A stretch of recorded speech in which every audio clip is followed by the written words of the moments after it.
जी हाँ दोस्तों, 20 दिन पूरे हो चुके हैं। एक एमबीए स्टूडेंट पहाड़ों के बीच रहस्यमय तरीके से गायब हो जाती है। ना कोई सुराग, ना कोई सबूत, ना कोई फिरौती की कॉल। लेकिन फिर एक अचानक इस कहानी में एक ऐसा मोड़ आता है जिसे सुनकर शायद आप भी हैरान हो जाओगे। दोस्तों, लोग कहने लगे हैं कि उसे इंसान नहीं बल्कि परियां अपने साथ ले गई हैं। दोस्तों, आखिर क्या है उत्तराखंड के उस परियों के देश का रहस्य? क्या ये सिर्फ अंधविश्वास है या फिर इसके पीछे छिपा है कोई ऐसा सच जिसे आज तक कोई समझ नहीं पाया? तो दोस्तों, आइए जानते हैं बबीता पांडे की इस रहस्यमय गुमशुदगी की पूरी कहानी। तो दोस्तों नमस्कार, एक बार फिर आप तमाम लोगों का स्वागत है क्राइम इंडिया 911 की इस खास कहानी में। उम्मीद करता हूं कि आप सभी अच्छे होंगे और अपनों का ख्याल रख रहे होंगे। दोस्तों, आज पूरे 20 दिन हो चुके हैं एमबीए की स्टूडेंट बबीता पांडे की गुमशुदगी को।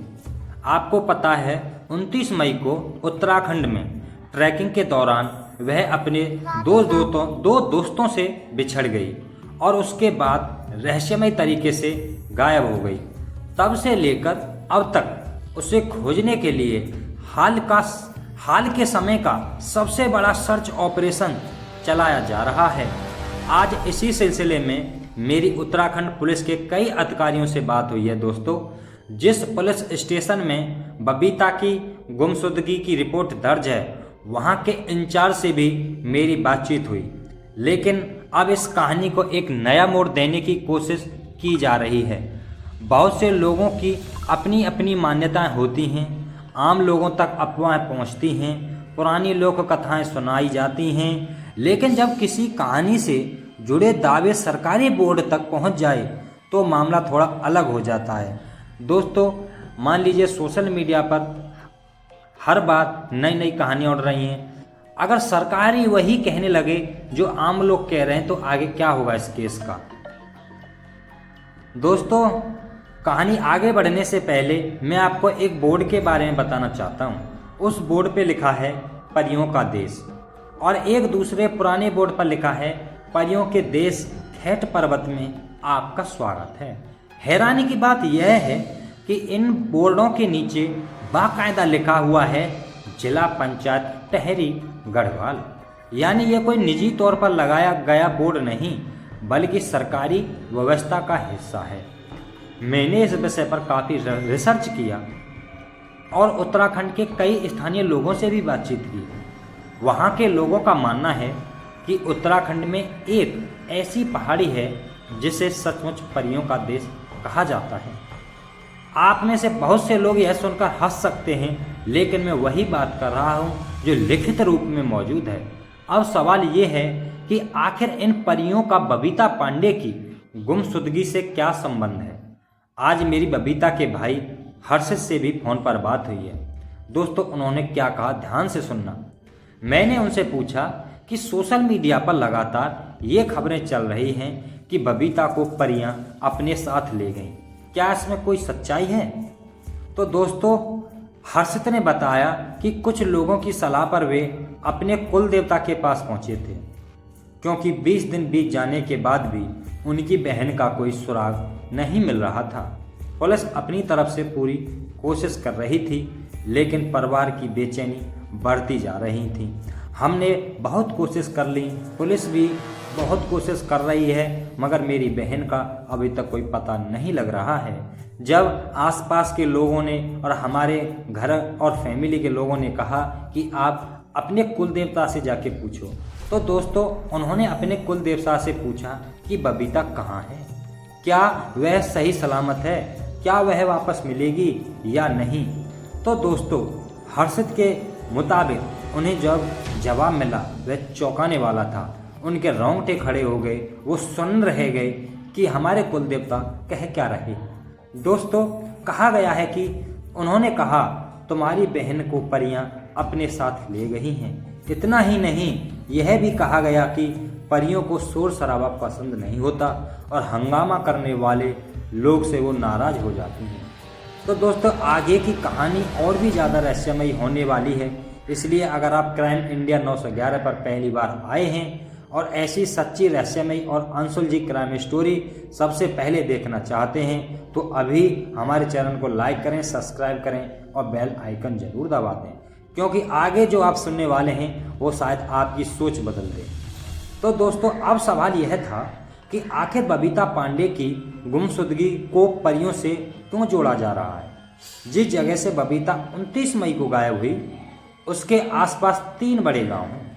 उत्तराखंड की राजधानी देहरादून से लगभग 144 किलोमीटर दूर स्थित मशहूर ट्रैकिंग डेस्टिनेशन दयारा बुग्याल, यह जगह ट्रैकिंग के शौकीनों के बीच काफ़ी प्रसिद्ध मानी जाती है।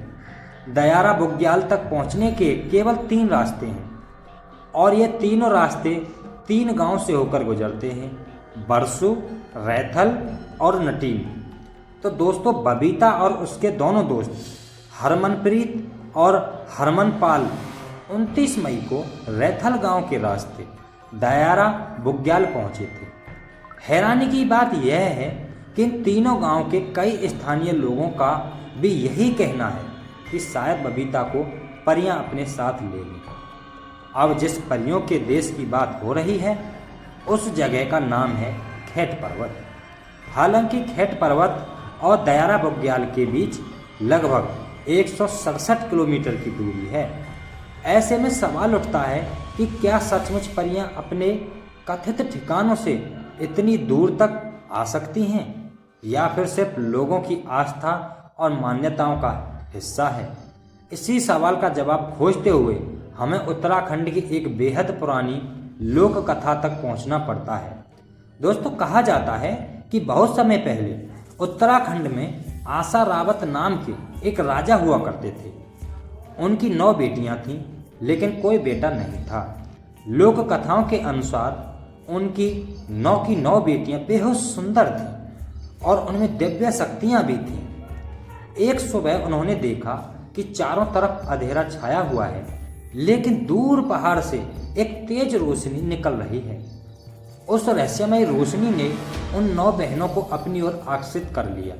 दोस्तों, जैसे ही उन्होंने सुबह सुबह उन रोशनी को देखा तो उनके मन में जिज्ञासा उत्पन्न हुई कि यह रोशनी कहाँ से आ रही है। तो दोस्तों, वो बगैर बताए अपने माता पिता को उन पहाड़ों पर चली गई जहाँ से उन्हें वो रोशनी दिख रही थी। जैसे ही वो वहाँ पहुँचती हैं तो दोस्तों, वो वहाँ से कभी वापस लौट कर ही नहीं आते हैं। बताया जाता है कि वे चुपचाप उस पहाड़ी की ओर चली गईं और फिर कभी वापस नहीं लौटी। मान्यता है कि उसी पहाड़ पर पहुंचकर वे 9 की 9 बहनें परियां बन गईं। आज भी स्थानीय लोगों का विश्वास है कि खेट पर्वत की 9 चोटियां पर वो 9 परियां निवास करती हैं और आसपास के गांव की रक्षा करती हैं। इसी क्षेत्र में एक प्रसिद्ध मंदिर में स्थित है जिसे खेट खाल मंदिर कहा जाता है। हर वर्ष जून के महीने में यहाँ विशेष पूजा और मेले का आयोजन होता है। दूर दूर से लोग अपनी मनोकामना लेकर आते हैं। इस मंदिर और खेट पर्वत को लेकर कई रहस्यमयी कहानियां भी प्रचलित हैं। दोस्तों, कहा जाता है कि यहाँ एक ऐसी गुफा मौजूद है जिसका आज तक कोई अंत ही नहीं है। कुछ लोगों का दावा है कि यह बिना मेहनत के अखरोट और अन्य फल उगाते हैं। यह भी मान्यता है कि यहाँ बेहद खूबसूरत फूल खिलते हैं, लेकिन यदि कोई उन्हें तोड़ने या पौधे उखाड़ने की कोशिश करे तो वे तुरंत मुरझा जाते हैं। स्थानीय लोगों के अनुसार इस इलाके में कुछ नियम हैं जिनका पालन करना जरूरी माना जाता है। दोस्तों, पहला, अंधेरा होने के बाद उस क्षेत्र में अकेले नहीं जाना चाहिए, ये सख्त मना है। और दोस्तों, दूसरा, रात के समय तेज आवाज में गाना बजाना, शोर मचाना या चीखना चिल्लाना मना है। और दोस्तों, तीसरा, उस क्षेत्र में गंदगी फैलाना अपशकुन माना जाता है।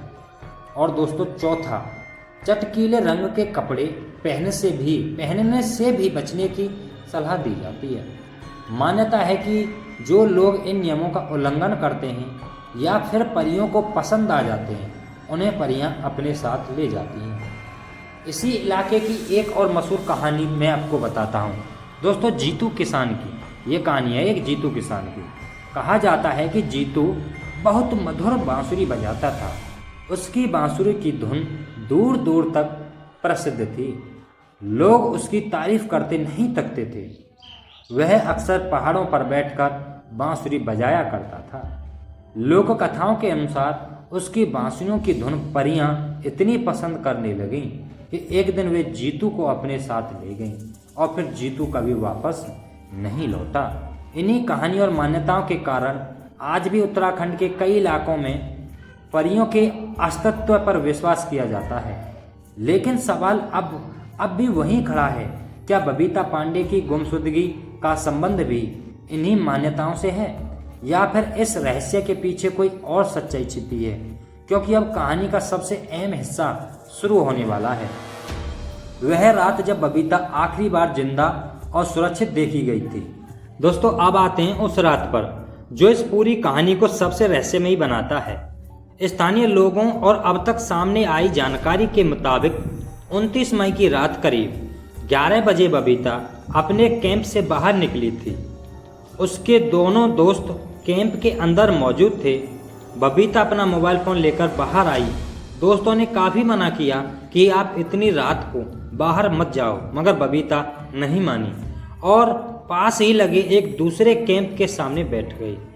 उस दूसरे कैंप में कुछ स्कूल टीचर और बच्चे ठहरे हुए थे। बताया जाता है कि बबीता अपने मोबाइल पर गाने सुन रही थी और मोबाइल का साउंड काफ़ी तेज था। वह मौजूद एक टीचर ने उसे टोका भी था। उन्होंने कहा था, इतनी रात में इतनी तेज आवाज़ में गाना मत सुनिए, अगर आपको टेंट तक जाना है तो मैं छोड़ देता हूँ।